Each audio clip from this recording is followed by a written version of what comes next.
Hey everybody, welcome back to the Five Pines podcast. I'm your host, Jamie A.B. So this weekend, it was my son's birthday and a lot of us ended up getting sick. And yes, but I did get to watch Pierre Poilievres' incredible Canada First new messaging, and we're going to talk about that today, okay? So please don't forget to like, subscribe, comment, share the video, and get my video out there so I can get monetized in communist Canada and get some extra money because groceries are so expensive. I want to cry. And so anyways. Now, we haven't been hearing from Pierre about every single thing as it's happening as we normally do. And I think it's caused some of us to, stumble a bit. I kind of had an idea that something was going on with Mark Carney because I have TikTok as well. Like, I had 13,000 followers on TikTok, and then I was deleted by this nice CRTC for talking about my personal injury. So anyways, and all of a sudden there was all of these creators who you would think would be voting NDP, because I'm sorry, but most people know that liberals are corrupt as shit and don't like them, and a lot of young people actually want to be voting NDP. But I noticed a lot of bots in my comments, horrendous things. Okay, I'm telling you, the Mark Carney people came out of nowhere. And it's this guy, one in particular, who was dispelling misinformation that Canadians can't afford groceries. Buddy, there's 2.5 million Canadians who are using a food bank. I commented on there that I spend $400 weekly on groceries, and I used, like, I do it every 2 weeks. Well, so when my husband gets paid, I spend $800 on groceries for the next 2 weeks, or $600 and then $200 in between. Anyways, and people went off on me. They were like, you're spending too much, you're not budgeting well enough, blah, blah, blah, blah, blah. The left, yes, the left, the nice left in Canada was lecturing me that I wasn't budgeting enough, wasn't making enough stuff from scratch, which is really ironic because I thought that made me oppressed, but I digress. The Mark Carney propaganda was very intense and very apparent in comparison to Chrystia Freeland. And to me, I'm thinking like Chrystia Freeland would be the obvious choice, right? Because nobody liked Kamala that much, but everybody got on board with Kamala and Kamala HQ if you were on the left or whatever in America, right? So I figured that, Chrystia Freeland, especially going against Mark Carney and Justin Trudeau's budget advice and taking a risk and putting herself out there, would automatically make her, the next candidate. But that's not what the PSYOP said. The PSYOP said, you're going to vote Mark Carney. And they said, okay, I'm going to vote Mark Carney. Mark Carney is our best choice. Oh my gosh. Guys, why would you vote in another? If you are so diverse, equity, inclusion, why would you vote in another white guy? I digress. So all that's to say is that Mark Carney has been overtaking the polls, overtaking our social medias, overtaking the comments on social media. And a lot of people were not able to kind of take a step back and realize that something was going on here, okay? So I kind of knew with Pierre allowing this news cycle to kind of play out that something big was going on behind the scenes. Now, I listened to Northern Perspective. I listened to every single Canadian content creator you can imagine, okay? I listen to them. Unless they don't pop up, which is wild because I listen to Elevate Podcast. This is just how censored Canada is. I listen to Elevate Podcast on Spotify, and then all of a sudden, 2 years later, I find them on YouTube, and I find out that they've been doing this the whole time on both platforms. But Canada never showed me them, despite you would think the cookies, all these cookies would show me Elevate Podcast on both. I digress. So I had heard that Pierre Poilievre was coming out with new messaging, which I was so glad for because this isn't truly just about the carbon tax anymore.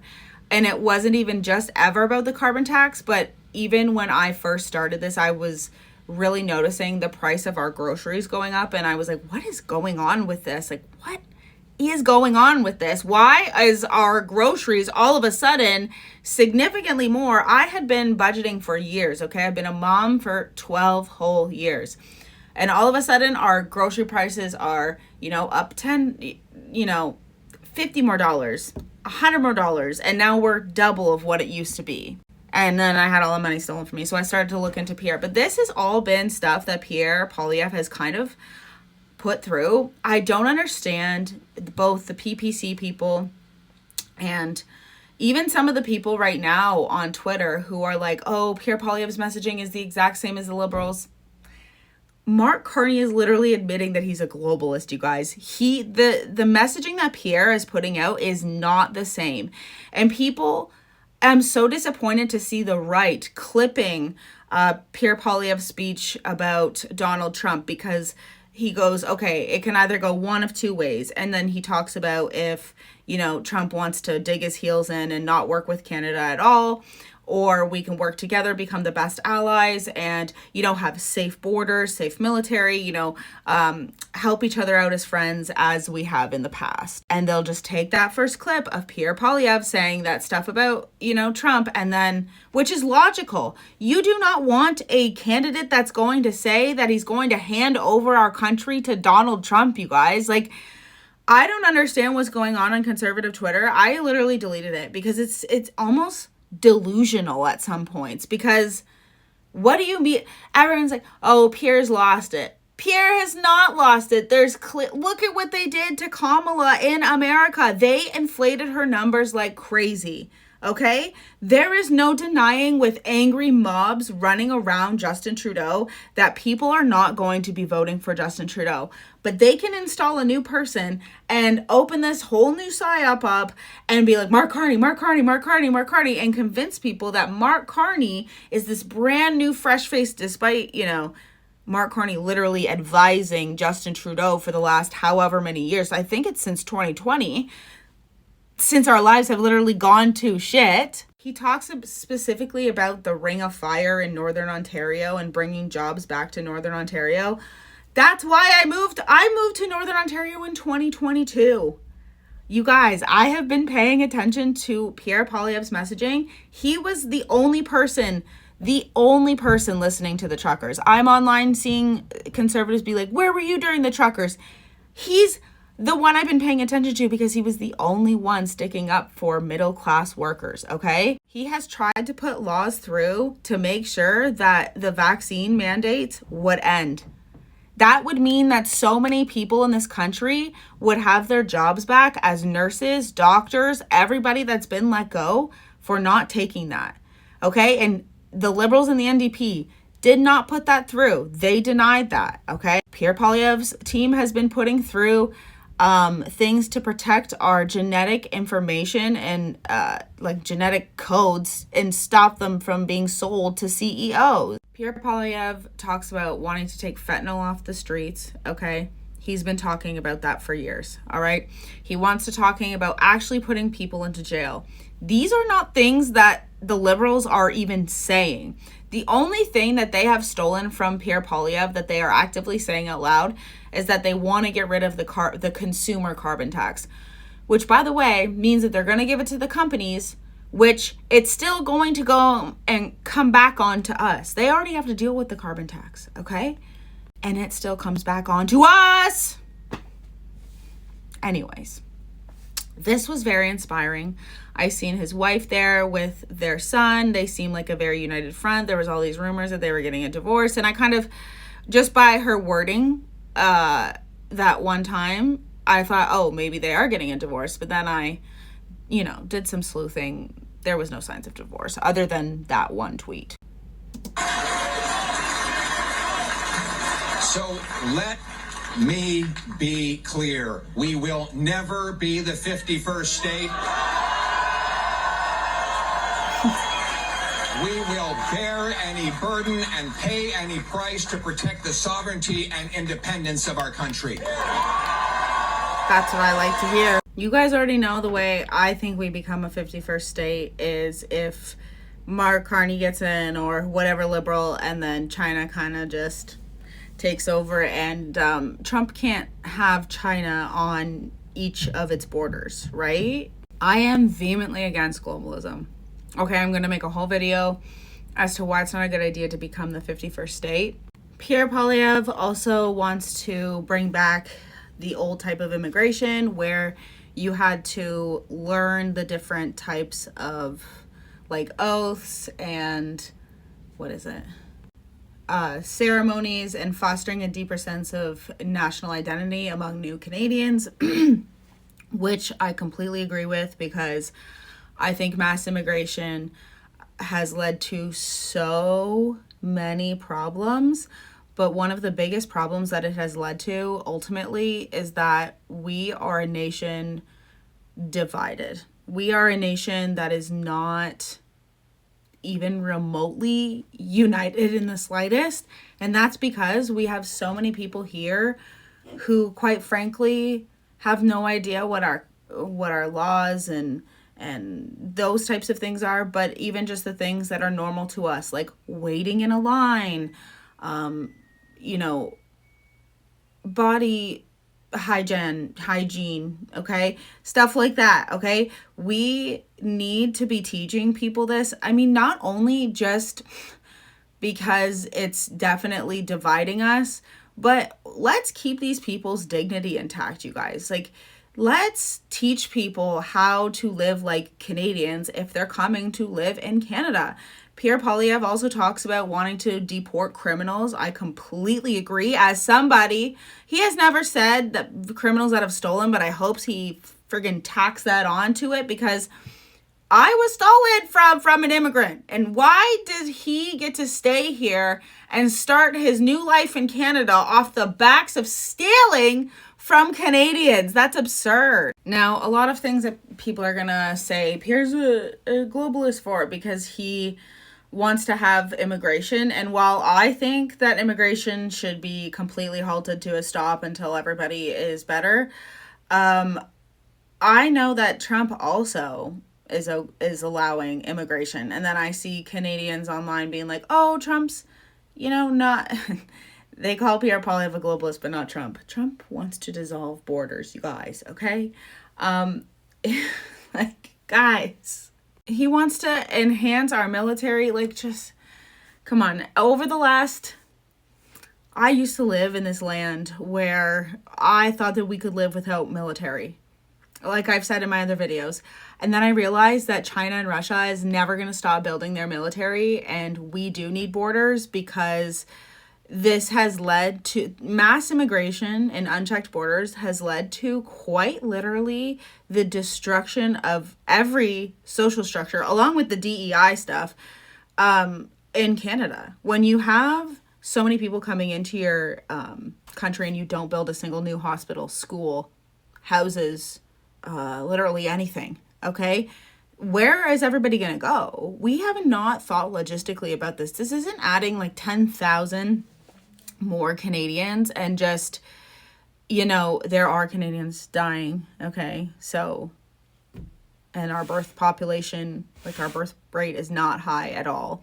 And maybe that's why the numbers of immigration need to sit so high. I truly have no idea. I do think that that's part of it, but I do think that we're doing a disservice. Now, the only thing that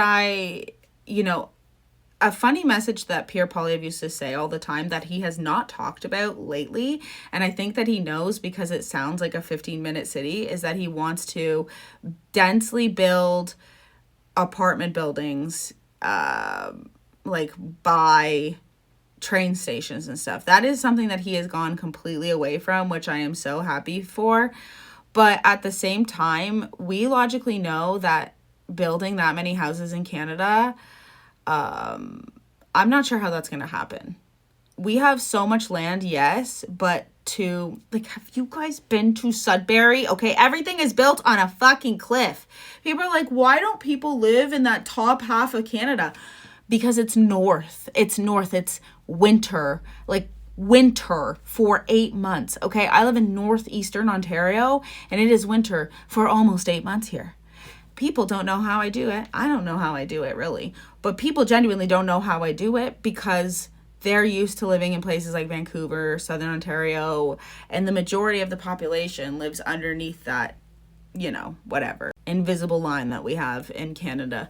So I understand. I love his idea of building houses because we do need to be constantly building houses. That makes a lot of sense. At the rate that he says, I'm not sure if it's possible, because the rate that the Liberals said it was possible is not possible to be building. I think it was like 4 houses per minute is what the Liberals say that they're investing to build in Canada or whatever. But I digress, okay? There's going to be things that I don't agree with Pierre Poilievre on, and there's going to be things, as long as the majority of things I'm agreeing on, and those little things are not huge, like my bodily autonomy, you guys, I am okay with that, because I am not as dogmatic as I was when I was on the left, number one. Number two, I've learned my lessons from being on the left. I do not need to agree with what every single person says, like as in the candidate, but as long as I'm agreeing with whose platform am I agreeing with the most. Now, here's the thing, is that I don't trust Liberals and the NDP because they've just lied about what they've done. And not only that, when I watch what Jagmeet Singh says and what his plan is for Canada, he has no solid plan. And it is so unbelievably concerning that I voted for him, because Jack Layton genuinely did have plans and he was a very smart man, but Jagmeet Singh literally just talks out of his ass and has absolutely no idea how the economy works. And as somebody who is a 32-year-old who failed grade 10 math twice, okay, see, I had to think about that. I know more about the economy than Jagmeet Singh. I know how the economy works more than Jagmeet Singh does. And it seemingly be anybody in the Liberal cabinet and the NDP cabinet, because I know that budgets don't balance yourselves at the age 30.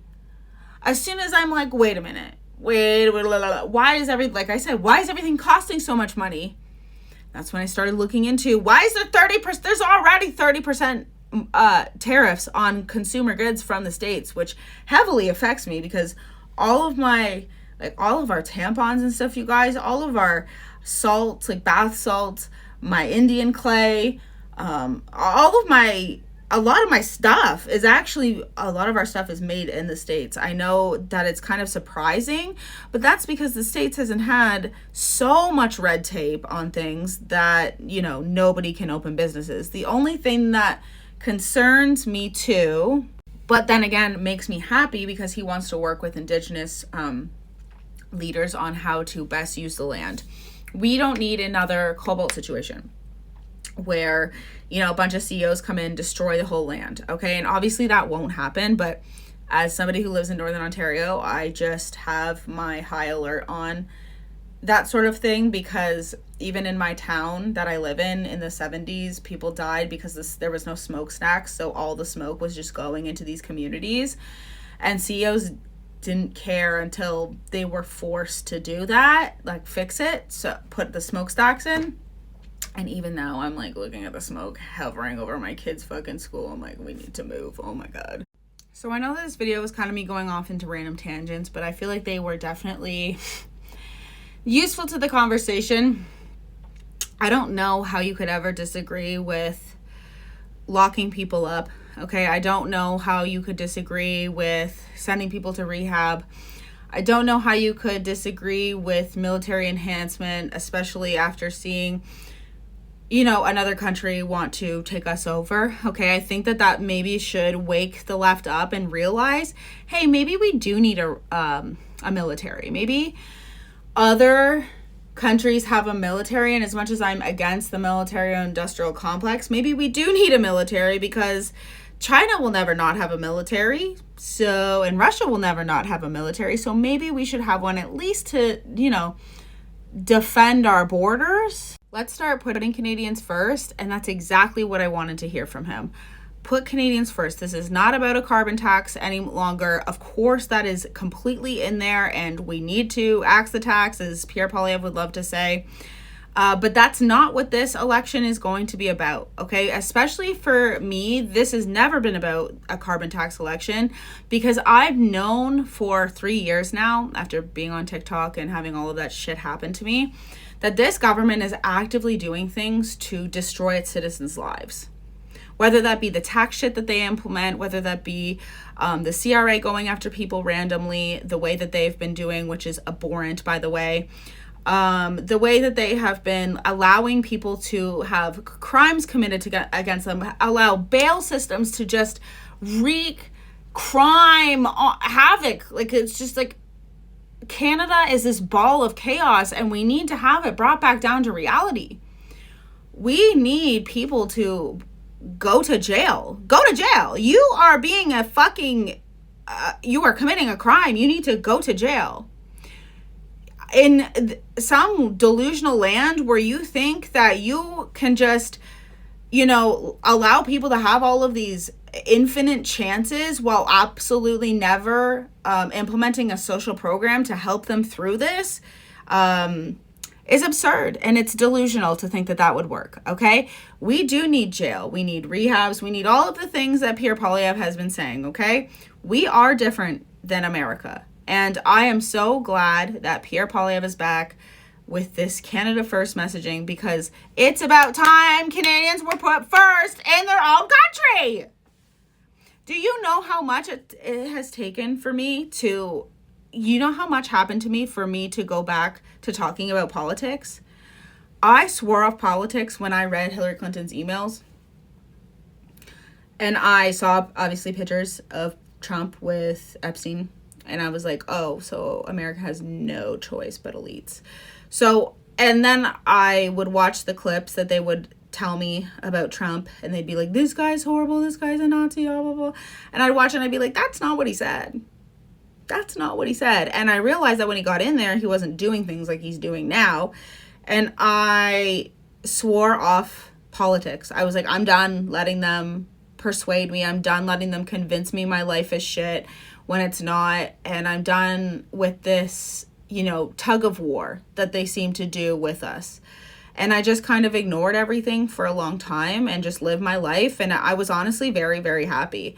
It wasn't until 2020 when obviously I knew, as somebody who's been chronically online and had access to whatever website with conspiracy theories since I was, 8 years old. This looked a lot like NWO to me, 2020, and like the, locking us in our homes. And I remember saying to my husband, what if things are never the same after this? And they fucking weren't, and I was right. And it's crazy because that's half of Trudeau's fucking legacy. He's been in for 10 years, yes, but it's been 5 years since the pandemic. He's been ruining our lives for 5 years, you guys. This has got to end. I can't deal with this shit anymore. So I'm very excited for Pierre Poilievre to be back. I'm very excited for this messaging. Very excited he changed it up. I really wish, lefties would get off their delusional MK Ultra trail and actually just watch what he has to say. Stop living in fear of people who are conservative. Like, stop being so hypersensitive. You have to be able to listen to the other side. You have to, okay? And as much as I don't want that many conservatives in office either. Like, I don't want what happened with, it will happen, okay? Because I think it will. Because the Liberals have abandoned everyday Canadians so much, and the NDP has allowed that to happen, and Canadians see that. So, I don't know, but I digress. Please like, comment, and subscribe, and share the video, and yeah, this really helps me out. But tell me what you guys think. What is your favorite part of Pierre's new plan? Have you guys been listening to Pierre this whole time, so you guys know that he's been trying to, put some of these things through and also been talking about them? Yeah, let me know what you guys think, if you're excited for this election. Do you guys think that we'll get one in the spring? I am holding my breath. I'm not holding my breath till we do, because I don't. But anyways, guys, have a great day and enjoy this extremely snowy day. Okay? Have a good one.